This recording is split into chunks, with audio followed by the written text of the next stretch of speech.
Welcome to the 26th episode of Always Remember World War II Through Veterans' Eyes. Hattie Brantley, the Angel of Bataan. Hattie Brantley never stopped tending to wounded GIs, whether in the jungles of the Bataan Peninsula, in the tunnels of Corregidor, or during her long imprisonment at the Santo Tomas internment camp. As a POW for nearly 3 years, she didn't let starvation, disease, lack of medical supplies, or the brutal treatment she received from Japanese guards stop her in caring for the young GI casualties under her care. Today's podcast tells the story of Hattie Brantley, better known as the Angel of Bataan. Special thanks to my wife, Christina Ulferts, who will give voice to Hattie's quotes in this episode. During the 1990s, while serving as a teacher in the Department of Defense dependent schools in Bad Kreuznach, Germany, my family and I visited many of the sites associated with World War II, from the beaches of Normandy, where the D-Day landings took place, to the Ardennes forest, where the Battle of the Bulge was fought, to the death camps of Auschwitz, Buchenwald, and Dachau. We saw what was at stake in World War II, when not only democracy in the U.S., but throughout the world, hung in the balance. I began to write to World War II veterans to thank them for their service. I sent them pictures of the sites we visited. I invited them to share their stories with me, and I promised to keep them alive in the classes I taught. What I never could have anticipated was that veterans shared their stories with their buddies and printed my letters in their reunion newsletters. I was soon corresponding with approximately 140 World War II veterans, 20 of whom received the nation's highest honor, the Medal of Honor. I had more material than I could ever use in the classes I taught, so to keep my promise, I will always remember World War II through veterans' eyes and launch this series of podcasts, which are based upon the book.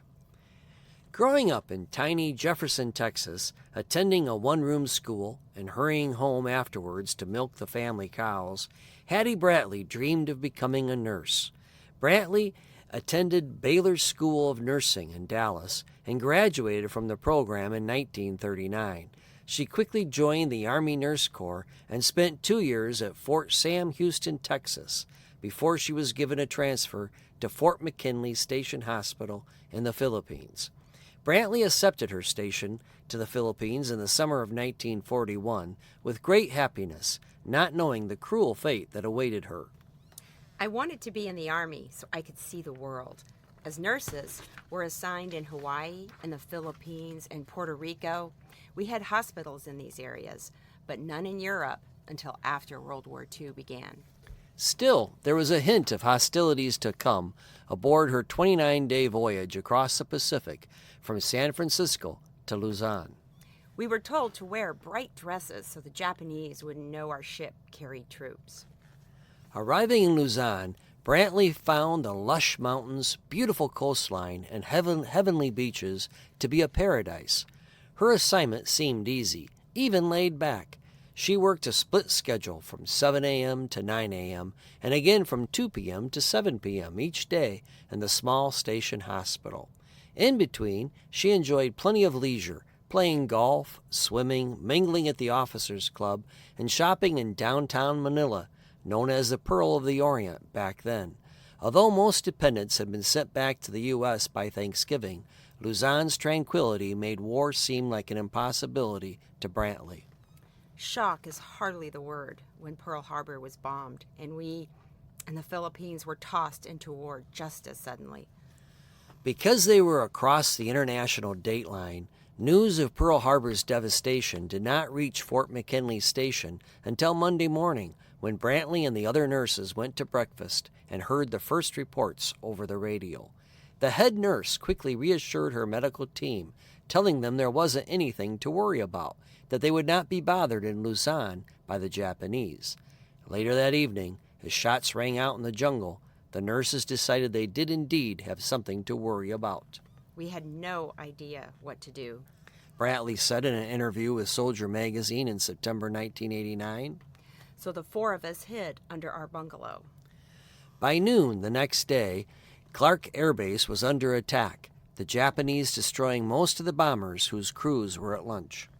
That was the beginning of the end right there, because they destroyed all the planes and killed and wounded no telling how many people. The decision was made to move the hospital from Fort McKinley to Manila. Although public buildings were converted into a 300-bed hospital, no patients were received before the medical staff was again ordered to move, this time to the Bataan Peninsula. Brantley and the other nurses had never even heard of the peninsula. We moved in open buses on the early morning of Christmas Eve, and all along the way we had to stop, get out, and lie in the ditches because of the bombers. No breakfast, no lunch. And when we arrived, nothing was set up. The medical staff went to work immediately, setting up a hospital in the jungle under the canopy of trees. Brantley was grateful that the monsoon season had not yet arrived. They set up 17 wards with approximately 35 beds in each. Before the tiny field hospital number 1 was fully set up, casualties began arriving by the hundreds, filling and overflowing the hospital. We had a big Red Cross, but it didn't prevent them from bombing our area. I remember how they killed one woman who was nursing a baby. The easy nights at Fort McKinley were gone for good as the nurses began working from sunup to sundown, treating the never-ending flow of casualties. Although there was no shortage of casualties, there was a shortage of medicine and food.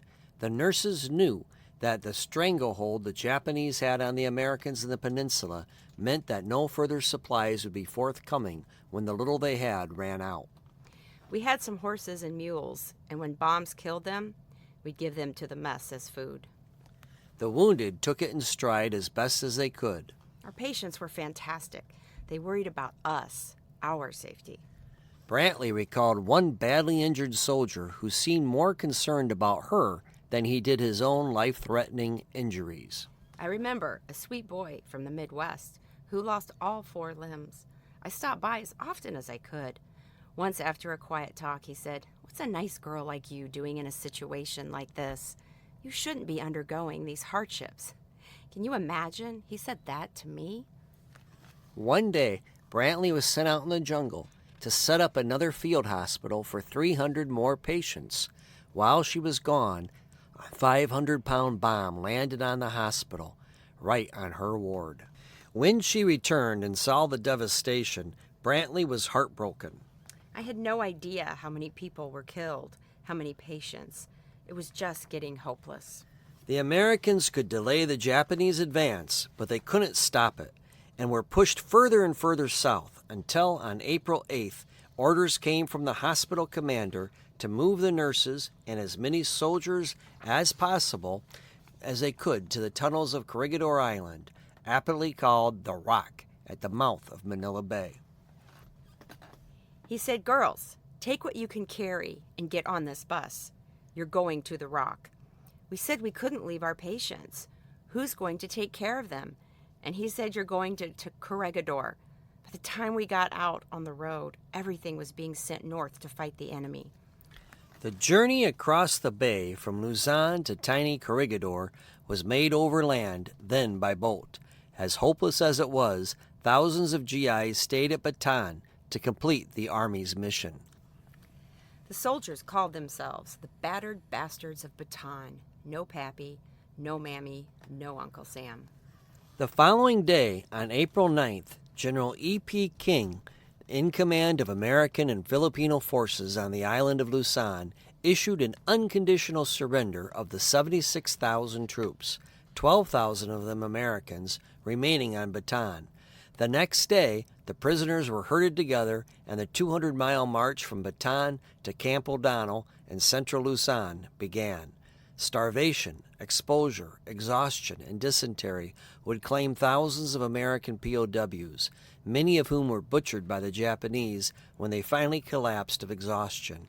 Before it was over, some 900 Americans would lose their lives in what became known as the Bataan Death March.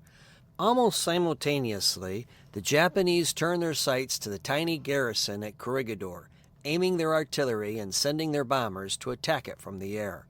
Despite generators to run the lights and blowers to circulate the air, the tunnels were far from comfortable. Holed up in the tunnels at Corregidor, the situation became increasingly dire for Brantley and the thousands of others taking refuge there. In 1989, Brantley recalled the desperate conditions in Soldier magazine. It was hot and smelly, and we had more than 1,000 patients. With so many people living so close together, nothing was adequate. Somebody would sleep in a bunk, get up, and go to work, and somebody else would crawl onto the bunk and sleep. And the food was worse than, well, by the time somebody found a supply of cracked wheat that had been stored in the tunnels in 25-pound bags since 1918. I'm not saying it was edible, but we ate it.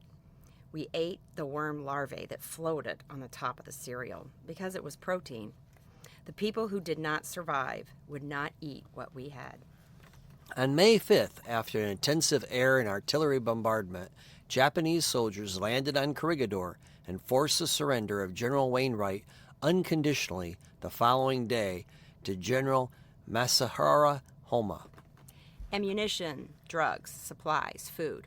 Almost nothing was left. The only thing we had plenty of was casualties. Brantley found that nothing changed at first with the surrender. A Japanese doctor came to accept the surrender at the hospital. He spoke perfect English and said, "Just carry on." So at that point, with the exception of guards everywhere, our situation was exactly the same. The Japanese had captured the Malinta Tunnel, but did not move the Americans there for another 6 weeks.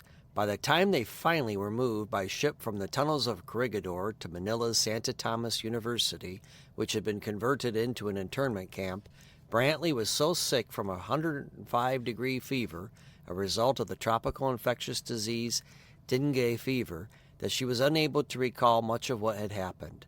Once at the internment camp, the nurses, numbering 53 in all, were marched to a Catholic girls' school dormitory, where they were able to take showers and were given the first fresh food Brantley had eaten in more than 6 months, fresh pineapples.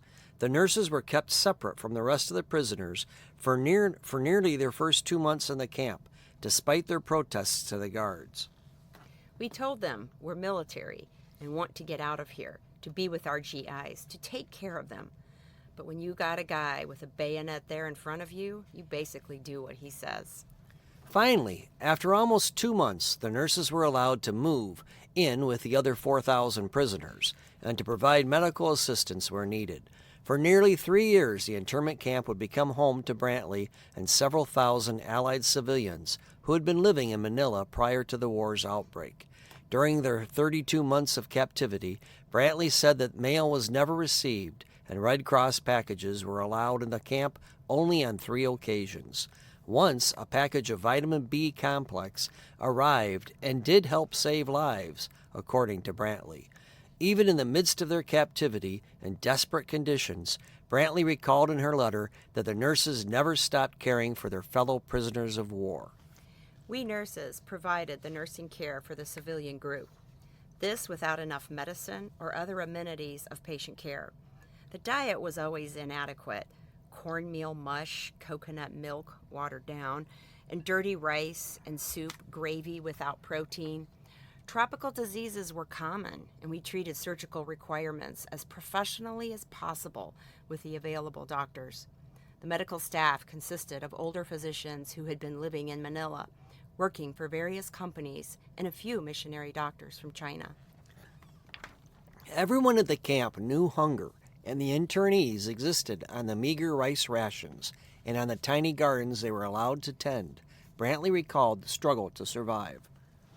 Outside vendors were allowed in camp with fruits and local vegetables, but most people did not have money to purchase.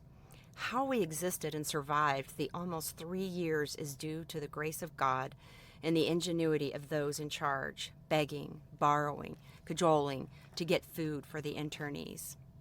The POWs relied upon 3 male prisoners who had hidden parts of a radio around the camp. When it was safe to do so, they would quickly assemble it, listen to a few broadcasts, then disassemble it and put it back into hiding. They would pass the news on to their fellow prisoners. As hard as it might seem to believe from their prison camp, the POWs had reason to believe the tide of war was turning. In December 1944, aerial leaflets were dropped over the camp. They told us to hang on, help is on the way. The camp commandant said we were to turn in the leaflets. It was the death penalty if we didn't. I hid one in a can of foot powder. Hanging on was easier said than done. Abiko, a Japanese lieutenant, treated the POWs, including the nurses, brutally. He had an unpredictable temper and could turn into a rage over the slightest provocation. If you saw him, you just wanted to dig a hole and crawl into it. On February 3, 1945, the 1st Cavalry Division of Sherman tanks made a mad 114-mile dash in just 60 hours from the Lingayen Gulf to the outskirts of Manila to rescue the 4,000 internees at Santo Tomas. On night duty, Brantley heard the rumbling of tanks coming towards the main gate of the camp. She and the other nurses hid because they assumed they were Japanese tanks.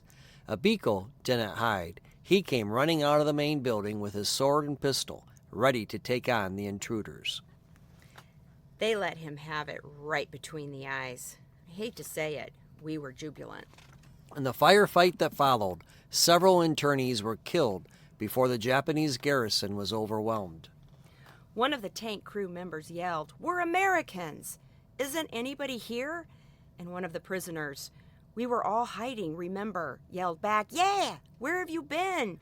What took you so long?" After nearly 3 years of captivity, Brantley and the rest of the medical staff were free at last. God had his hand on the group, and all nurses survived, a total of 67 Army nurses and 12 Navy nurses. We were the first group to be evacuated. We're flown out in a C-47, taking off from a city street, and island hopped home. They gave us time to recover a bit, adjust to the idea of freedom, and by the time we got to San Francisco a few weeks later, we looked almost human.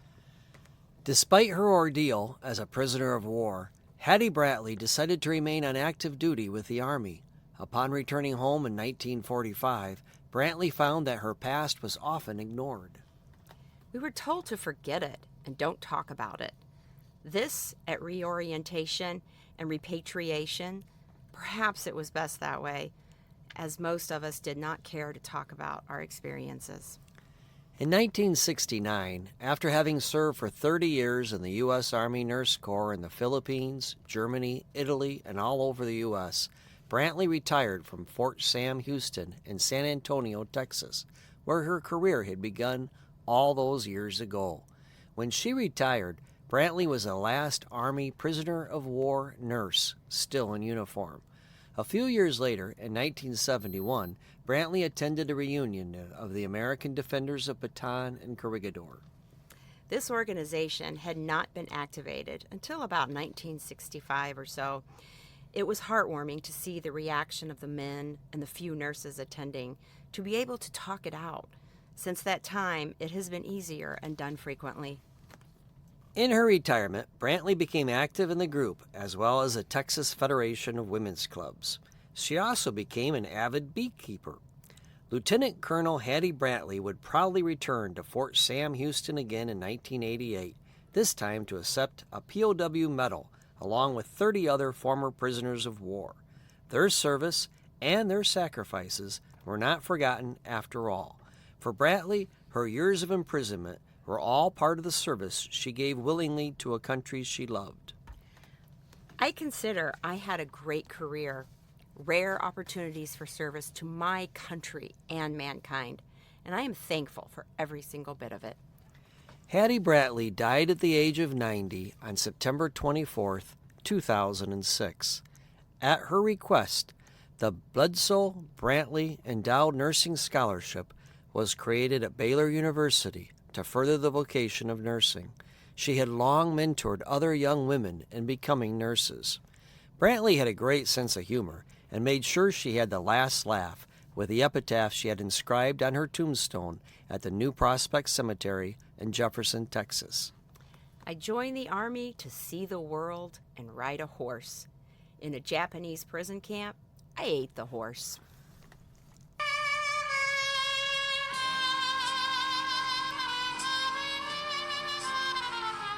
Our song today, I Don't Want to Walk Without You, was written with music by Jules Stein and lyrics by Frank Lossner, and is performed by Helen Forrest and the Harry James Orchestra. The song became a #1 pop hit for Harry James. in 1942. If you liked this podcast of Always Remember World War II Through Veterans' Eyes, please leave us a review on whatever podcast network you use. Follow our podcasts and tell your friends. New episodes come out bi-weekly. You can find the companion book on Amazon.com. Until next time, thank you for remembering our World War II veterans.